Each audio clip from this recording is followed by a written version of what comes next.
Sorry, I couldn't find the button to push. Good evening, everyone. It is 5:30. I'd like to call the meeting to order. Members of the public are invited to participate in this council meeting by attending the meeting in person at Alderton Community Centre, located at 13168 Alderton Road in Alderton. Or the public may also access the meeting, which is live streamed on our Middlesex Centre YouTube channel, or by contacting the municipal clerk to receive a registration link to join the meeting electronically. Just before we get started, I've got a couple of things I need to highlight tonight. Over the past month, Middlesex Centre has been really fortunate to get generous donations and funding, and I want to take a minute to recognize the businesses, associations, and groups that have made these contributions.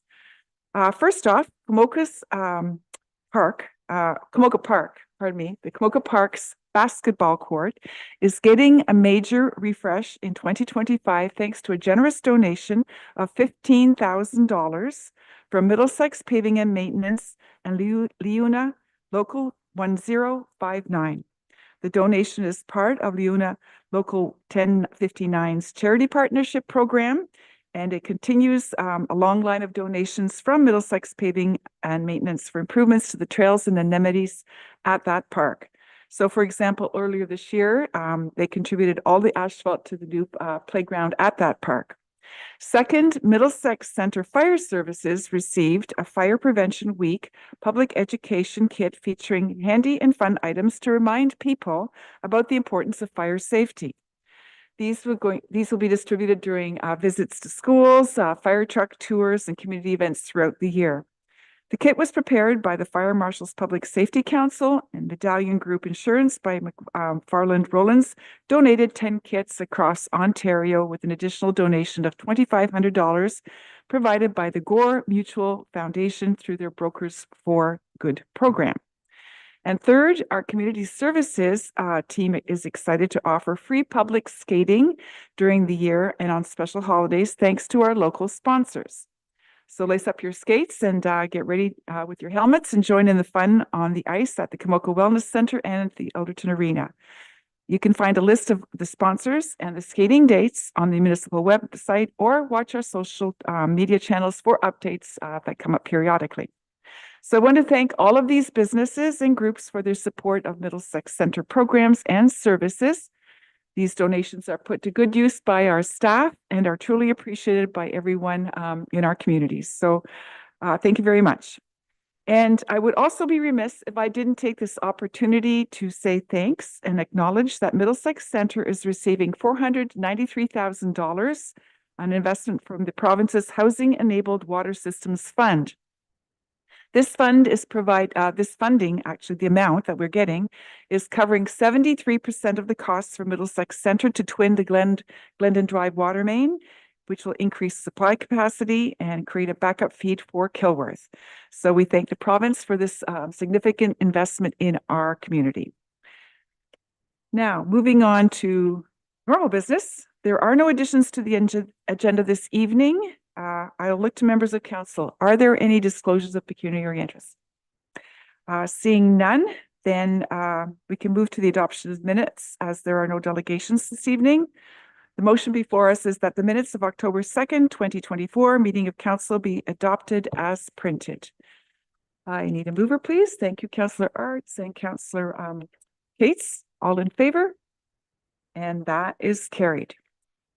Next up, we have the consent agenda, which is typically received in one motion. Are there any items here that any councillor would like to comment on, ask about? Yes, go ahead, Deputy Mayor Brennan. Thank you. I'd like to comment on 6.4 and 6.5. The OPP annual billing, there's quite an increase of costs there. Perhaps it's service, the amount of service that we are getting, but I think we when we have our first police services board meeting, we can maybe talk about this and see why something like a 22% increase in their policing, which is huge in this climate. So we'll perhaps talk about it and see if we can determine more of why it's happening. Second, municipal office renovations. I'd just like to comment that I think it's a good move on Scott's team to go ahead with these additional renovations, because if we wait a year or two, it's only going to cost us a lot more money. And to have the office or the building redone and then open it to the public and have the washrooms in the state that they're in today, I think would be a very demoralizing thing for our staff and us if we don't upgrade it. So I'm glad to see the updates are going forward. Thanks. Just before we move on, I'll look to the CAO. I see your hand. Good evening, members of council. Thank you very much. And just to echo Deputy Mayor's Brennan's comments with respect to the policing information, staff have reached out to the detachment commander, and he has been gracious enough to attend the next council meeting on November the 6th, at which time council will have an opportunity to ask questions. Staff will follow up, and I'll provide some information to you ahead of the November 6th council meeting so that you'll be prepped and ready for when Inspector Stewart does attend and do a delegation. And as Deputy Mayor Brennan mentioned, we also have a police board meeting scheduled at the end of October, and we'll certainly raise that with our board to see what actions can be taken. Thanks, Madam Mayor. Thank you. We'll look forward to hearing that. I see your hand, Councillor Cates. I was just going to mention, sorry, through you, Madam Mayor, I was just going to ask Tiffany about it, but about the same thing with the increase from the OPP, but I think it's been answered. Thank you. Is there anyone else? I don't see any hands. In that case, the motion before us is that the consent items number 6.1 through 6.5 listed on the October 16th, 2024 agenda be adopted as recommended. Deputy Mayor Brennan, Councillor Burrs, all in favor? And that is carried. Next up, we have staff reports, and the first item tonight is the potential removal of the Coldstream Dam, and our CAO, Michael DeLulo, is in attendance to provide an overview of the staff report. I'll turn mine off. The floor is yours when you're ready. Thank you, Madam Mayor. Through the Mayor to members of council, if you recall earlier this summer, we had the General Manager from the St. Clair Region Conservation Authority come to do a presentation with respect to the Coldstream Dam. And options were presented, and they're just tabled at this point. The conversation that we had with them was that in order to move forward to explore these options a bit further, an environmental assessment is required. And so the purpose of that delegation was to bring this forward to members of council, and they were asking for some feedback because staff followed up with them since that meeting. And so before you as a staff report, it just asks for your consideration and direction, whether or not it makes sense for the Conservation Authority to move forward with an environmental assessment. At this point, the EA is only to explore and validate the options that are put before you, and those are noted in the staff report in the appendices about what options can be done with the dam. So it's not that the Conservation Authority would move forward with any particular option necessarily. It's just at this point, if you would like provide feedback to the Conservation Authority to assure them whether to move forward to explore this further or not. And I'm happy to take any questions. Thank you. I'll look to council then. I'll start with you, Councillor Cates. Thank you. Through you, Madam Mayor, to Michael, I guess. So as you said, and as I understand it, this is just about the EA study. And in reading everything, it sounds like if any option was picked at some point, that it's required to have an EA study done anyways. But I also saw in reading the St. Clair report in the correspondence that they actually have been awarded, do you say it WICI, the WECI, the WICI funding. They've been successful in the funding for specifically for the dam. And so I wondered if, it doesn't really say, but I'm wondering if that's the money to cover off the EA study. Thank you. Did you want to? Yeah, go ahead. Sure. Through the chair to Councillor Cates. I suspect that I did see that correspondence as well, Councillor Cates, and I suspect that the money that they have received, the grant, will help offset any cost if they were to proceed with the EA process. If they don't, then they would likely use that for mitigation efforts or cleanup efforts or whatever that may be addressed to the dam itself. I have Councillor Arts, and then I see your hand. Through you, Madam Mayor, to Michael.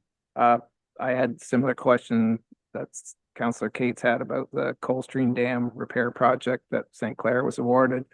And I think we do have to do an environmental assessment to figure out sooner or later something will have to be done. So I think it's something that should be done. Thank you. Councillor Burrs? Yeah, through you to Michael, how long does an EA last for? Like if we go out, I don't know if we're ready to jump into this based on where our budget sits, but if we do an EA, how long does it last? Will it last a few years or is it for 1 year? Can you answer that? To the chair, I believe it's a little bit shorter than that. It depends on the type of class EA that is being conducted. So it can be anywhere from, I think, 3 months to a year, but I think Rob would be a better person to answer that. It depends how significant it is. Sometimes it can be as long as up to 10 years. Did you want to jump in, Rob, and give us some more detail? Yep. So through the chair to council, I would have to confirm because it would not be a municipal class EA. A municipal class EA though has a shelf life of 10 years. So I would expect that this would be something similar as far as the length of time that would be required to undertake the EA. I'm guessing it would be in the range of 12 months, probably, plus or minus. Yeah. To undertake the EA. Yeah, just a further comment on Wiki. The way that program works is my understanding, that's got to be spent within the year. Like they have 1 year to spend the money. So that's it. It's interesting. So they have to action it. All right. No other questions. Thank you. Through the mayor, maybe just to Tiffany. Tiffany, there's some pretty big numbers in this. If we go forward with any of the plans, how would we fund this? So thank you. Through Mayor DeVete, at this point, we haven't analyzed how this specifically would be funded, but based on our current budget, we would be looking at pulling from a reserve fund. Thank you. I guess at this point, none of those options are open to us unless we have an EA. So it's a do not do anything, or is it an EA? So really, it's kind of at this point, we don't have a lot of detail. Go ahead, Councillor Cates. That's what I'm thinking as well. Sorry, through you, Madam Mayor, to I guess Michael and Rob. I'm thinking like Hugh does, that we should probably go ahead with it, and hopefully that's what their wiki money is for. And pardon me, one of the options is to do nothing, but I mean, I think just from some other things I've heard sitting on the St. Clair board of somewhere else with all the sludge and stuff and what was in it for how you have to get rid of it. Maybe ours is clean and we don't know at this point what we have. So should we sooner than later know what we have is what I'm wondering. Thank you. Anyone else? Go ahead, Councillor Shipley. Through the mayor to Michael, it says cost accordingly. I'm assuming there's other municipalities that would help fund this. Do you know what our cost percentage would be offhand? Excuse me, offhand? Yeah, through the chair to Councillor Shipley, you're correct. Usually with the conservation authorities based on the watershed, it's done by an apportionment basis. I believe though the Coldstream Dam, we have a majority stake in it. So whatever the cost will be, I don't know the exact percentage, I can get that for you, but it is a little bit higher compared to the general levy that we get from the St. Clair Region Conservation Authority. Thank you. Last call then. Is there anything else before we decide on the motion? Yeah. Or if you want to make a motion then, Frank, did you have an...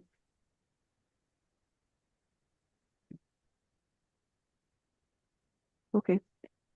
Move that we move forward with the EA. Okay, so the or not is struck.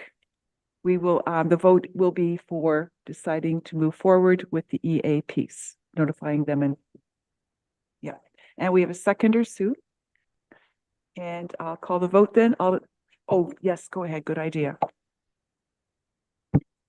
Thank you. Through the chair, I'm going to go ahead and read the motion back for everyone for clarity.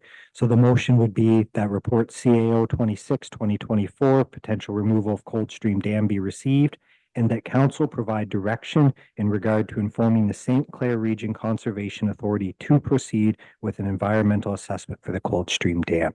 And that was moved by Councillor Shipley and seconded by Councillor Cates. Thank you. So I'll call the vote now. All in favor? Opposed? And that is carried. Okay, now moving on to item 7.2, which is a major red line revision plan for Longwoods Road is 1091. And Dan is going to give us a report of that file. The floor is yours when you're ready, Dan. Through the chair, thanks, Mayor and members of council. So item 7.2 on the agenda tonight, major red line revision for draft plan of condominium 39T MC CDM 2002. So the purpose of this report is to provide council as well as the public with information and a recommendation for a major red line amendment to a draft plan approved condominium, in this case, a vacant land condominium. For the property that's known municipally as 10915, 10929, and 11157 Longwoods Road. So the subject property is located within the Delaware Community Settlement area. It is on the south side of Longwoods Road or County Road 2 and east of Martin Road and west of Carriage Road. So it is approximately 6.6 hectares in size, and it is surrounded by actively farmed land to the east, west, and south. Residential uses immediately to the west and to the east along Carriage Road, as well as industrial and commercial uses along the north side of Longwoods. So the plan of condominium was draft plan approved by Middlesex County on November 26, 2021, and it was subject to 33 conditions. The draft plan as proposed is to create 15 units of light industrial uses on partial services, as well as a block for stormwater management. The units are proposed to front onto a private roadway and range in size from 0.3 hectares to 0.46 hectares. The applicant has now proposed to revise that original proposal, and this would facilitate the creation of 18 lots instead of 15. For those light industrial uses. And again, this would be located on partial services, and there would be a block still for stormwater management. So the proposed private road or common element will continue to have a single access to Longwoods east of Martin Road. However, it will loop around the property, which does change the lotting pattern in this particular instance. So the plan of condominium is generally supported by the provincial policy statement, as well as the county and Middlesex Center's official plans. And while the proposed red line revision does result in substantive changes to the development plan, a majority of the issues related to the servicing of the site, as well as the development of the lands, were addressed through the initial draft plan approval in 2021. So as such, no revisions to the conditions of draft plan approval are proposed at this time. Staff have identified that stormwater and drainage affecting the external lands will still need to be further reviewed. However, this is typically done as part of the more detailed engineering design through clearance of draft plan conditions. So as a result of the revisions, the condominium plan, staff do recommend that updating the plan conditions to reflect the additional units is the only necessity in the conditions. And that just simply means that the existing draft plan conditions refer to 15 units. The new conditions will refer to 18 units. Planning staff is satisfied that the subject application is consistent with the PPS and it is in conformity with the County of Middlesex official plan and Middlesex Center's official plan, as well as the comprehensive zoning bylaw. So as such, I would say that it is appropriate that Middlesex Center recommend draft plan approval subject to the attached draft plan conditions to Middlesex County. Thank you. And thank you for that report. I will look to council. Questions, comments? Go ahead, Councillor Arts. Here, Madam Mayor, I'm not even sure if this is an appropriate question at the time. I had quite a few questions on the stormwater and the septic system, but that's not relevant to what we're voting on right now, is it?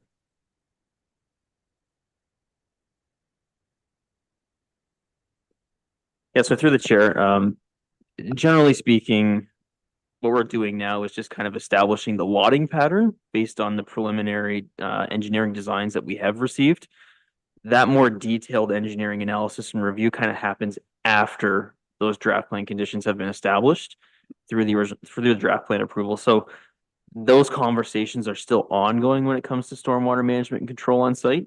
From the sanitary perspective, we kind of know that these lots will be subject to private services from the sanitary perspective. Yes, so those would be dealt with at more of a site plan stage for each individual lot. So from the stormwater control, we're still kind of dealing with that as the clearance of conditions would occur through draft plan approval. Sanitary is more so dealt with through that individualistic on-site demand from a site plan application.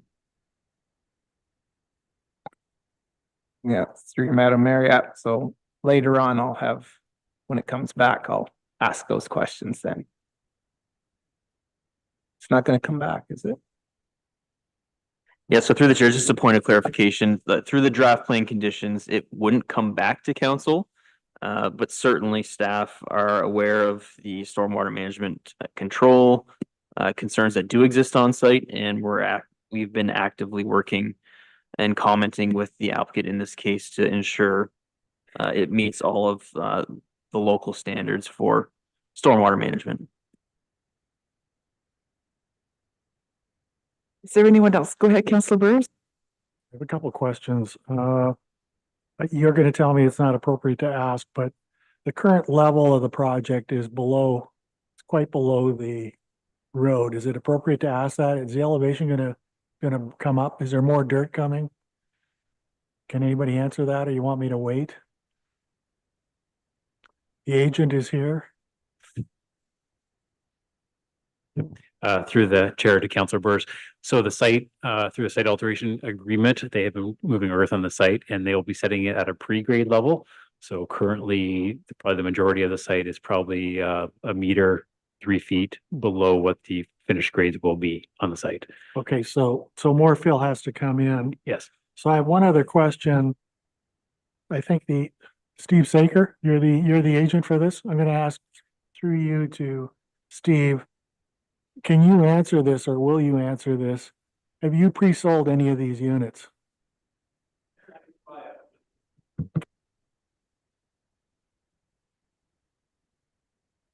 Yeah, through the chair, Steve, if you could just come on up to this area here, we'll turn on your microphone and all can hear. Thanks. Through the mayor, I guess. I'm sorry, I'm not used to doing this, but no, we've had huge amounts of inquiries. So I have, I guess what you would call holds on different lots that different people want, but there can't be any real sales until we get a little further on. Wondered, it's kind of a bellwether for what's happening around here. Can this stuff sell? And it sounds like you got some considerable interest. Oh, yeah, no problem. Good enough. We've got, that's the reason we sort of started this whole project in the first place. Was years ago, because we've been working on it for about 5 years, but it would be almost weekly. I'd have contractors calling me for a spot where they could build a little spot and have a like a little showroom and a place to park their trucks, and so there's a huge demand for it. So I've got a concrete guy, I got an electrician, I got a little microbrewery, I've got landscapers, I've got a whole pile of people that are sort of interested in it. Yes, Steve. Are there any other questions with respect to the application? I don't see any. In that case, there is a motion before us that the County of Middlesex be advised that Middlesex Centre recommends the changes to the draft plan approval for the land known legally as Concession 1 Part Lot 6, and it's County File Number 39T MCCDM 2002, subject to the draft plan conditions appended to the Middlesex Centre report and subject to a 3-year lapse period. Do I have a mover? Councillor Burrs and Councillor Cates, all in favor? And that is carried. Okay, moving on to 7.3. This is with respect to the property filed by Civic Planning on behalf of James and Joanne Kelly. And that is Dan, thank you. Your file. Yeah, so through the chair, to members of council. So item 7.3 on the agenda tonight is a report to council with a recommendation regarding the proposed zoning bylaw amendment for 13181 Ilderton Road. Maybe just to spark your memory a bit, this did come for a public meeting at the last planning meeting in September. So I'll just go over some of the quick highlights again as to what's being proposed, and kind of give the recommendation from the planning report. So the applicant is, in this particular case, proposing a new site-specific zoning bylaw amendment, that being an urban residential third density zone, or in this case, a UR 3-28. And the purpose of that is to permit the development of 26 townhouse dwelling units. So the site is within the Ilderton settlement area. It is a bit irregularly shaped. But it is connected to the western edge of George Street and does currently maintain frontage on the south side of Ilderton Road. The entire property is approximately 0.96 hectares. However, the development site pocket is about 0.79 hectares. In summary, they have one access to the site proposed on George Street. There's no vehicular access currently proposed to Ilderton Road. The internal road would be considered private and a singular driveway access.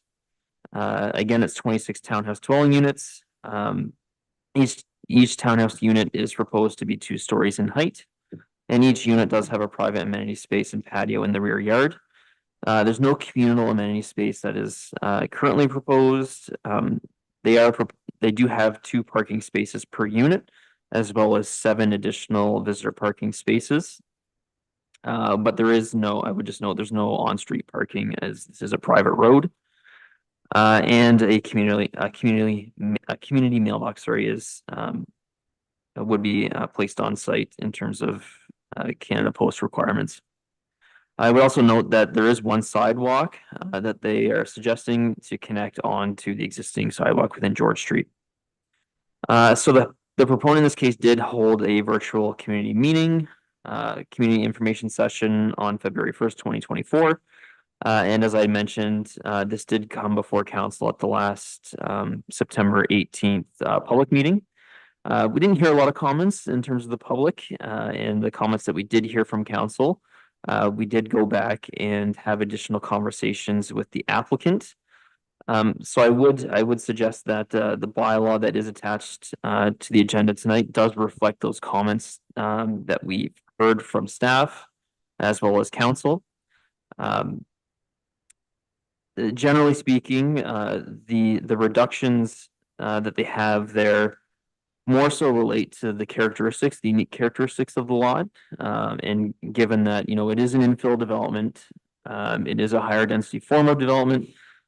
So they are asking for a few relaxations from our existing zoning standards.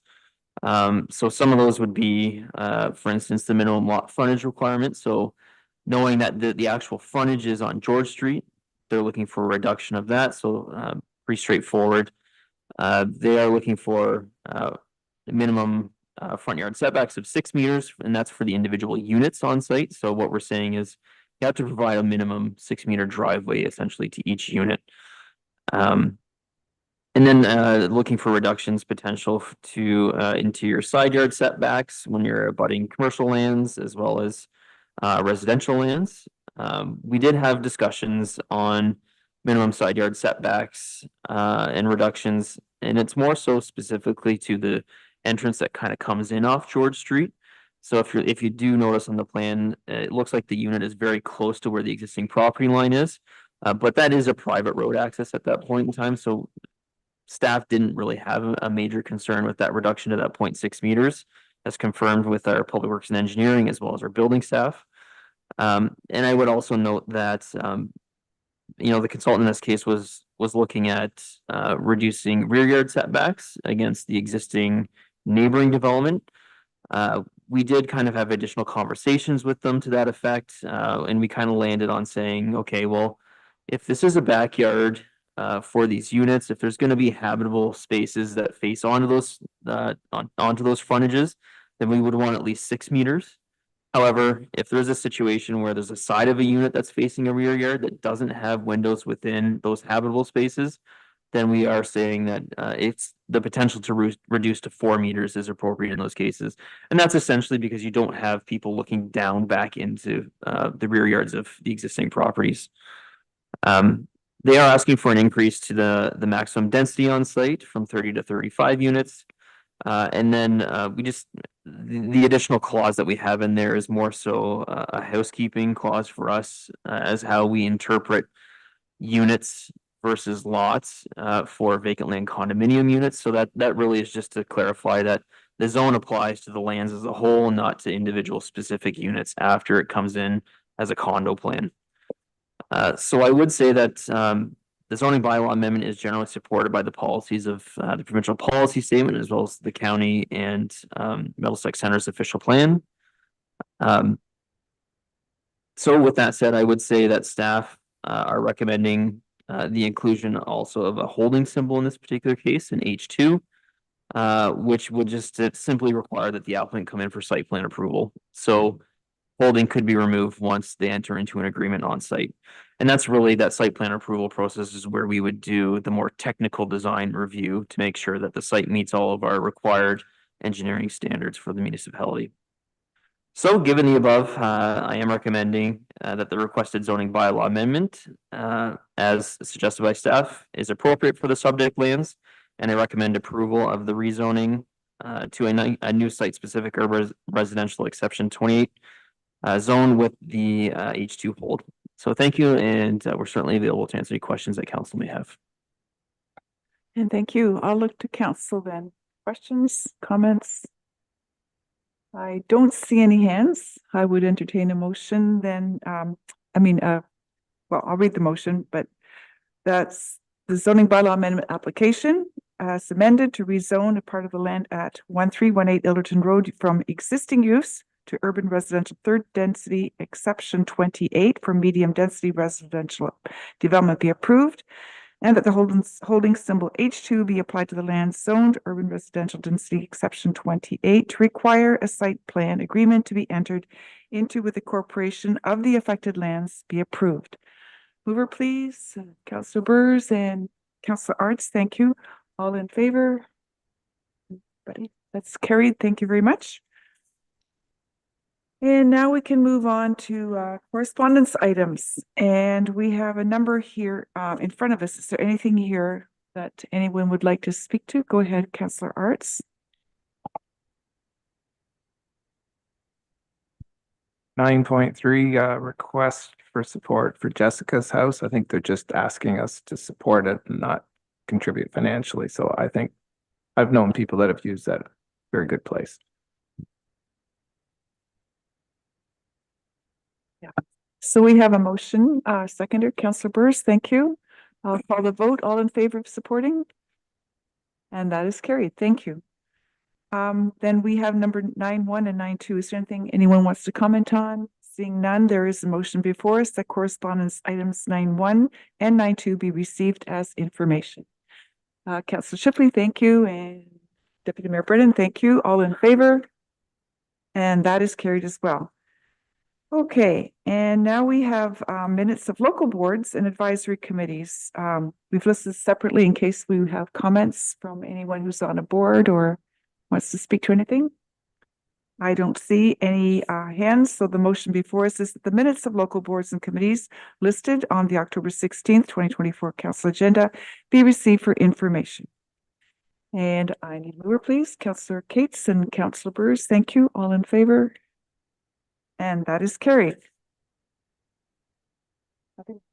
Yeah. The deputy mayor has informed me that we only had a couple of items on that agenda, basically two planning things. So there really is nothing to update from county council. So now we need to move into the closed session. The motion before us is that the council for the municipality of Middlesex Centre adjourn to closed session at 6:04 p.m. pursuant to section 239(2) of the Municipal Act 2001 as amended to discuss the following matters. Under section 2A, the security of the property of the municipality or local board, and that is security of municipally owned property in Ward 1. And under section 239-2C, a proposed or pending acquisition or disposition of land by the municipality or local board. And this is with respect to proposed disposition in Ward 1. A mover, please. In a second, Councillor Shipley, Councillor Arts, all in favor? Thank you. That is carried.